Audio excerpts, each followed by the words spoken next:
રાજકોટની પાલ હોસ્પિટલમાં દર્દીઓની ગોપનીયતાના વિડીયો લીક ઘટનામાં શું પાલ હોસ્પિટલ ષડયંત્રનો ભોગ બની છે?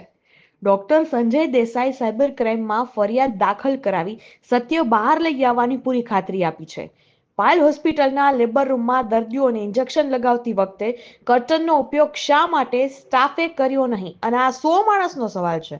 લેબર રૂમમાં મોંઘી કિંમતના ઇન્જેક્શનોની દેખરેખ માટે સીસીટીવી કેમેરા રાખવાનું ડોક્ટર સંજય દેસાઈએ જણાવ્યું છે.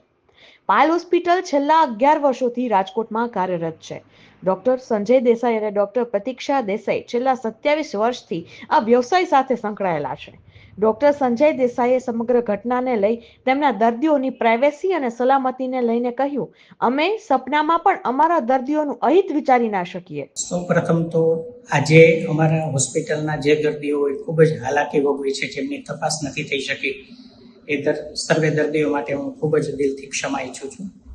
સાથે જ જે પત્રકાર મિત્રોએ મને સતત પોઝિટિવિટી આપી છે અને સતત મને માર્ગદર્શન આપ્યું છે, એ સર્વેનો ખૂબ જ આભારી છું.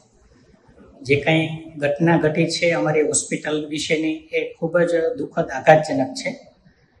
પણ એટલું ચોક્કસ કહીશ કે છેલ્લા 28 વર્ષથી તન મન નિષ્ઠા પ્રામાણિકતા અને દર્દી નારાયણની સેવાની ભાવનાથી સતત તબીબી વ્યવસાય કરતો આવ્યો છું. દર્દીઓનું અહિત થાય, દર્દીઓનું ખરાબ થાય એવું સપનામાં પણ ક્યારેય વિચાર્યું નથી અને મારા સર્વે દર્દીઓ પણ આ જાણે છે.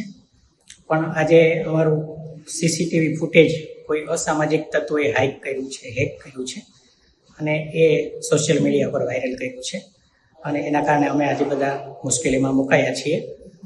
અત્યારે સાયબર ક્રાઇમની ઓફિસે અમે ફરિયાદ કરી છે. અહીંના અધિકારીઓ ખૂબ જ મહેનત કરીને અત્યારે કાર્યશીલ છે.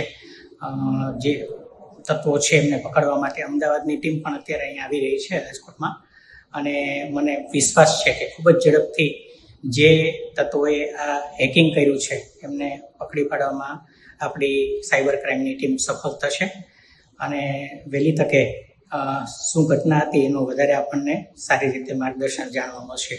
ફરી એકવાર સર્વે દર્દીઓનું ખૂબ જ ક્ષમા ઈચ્છું છું.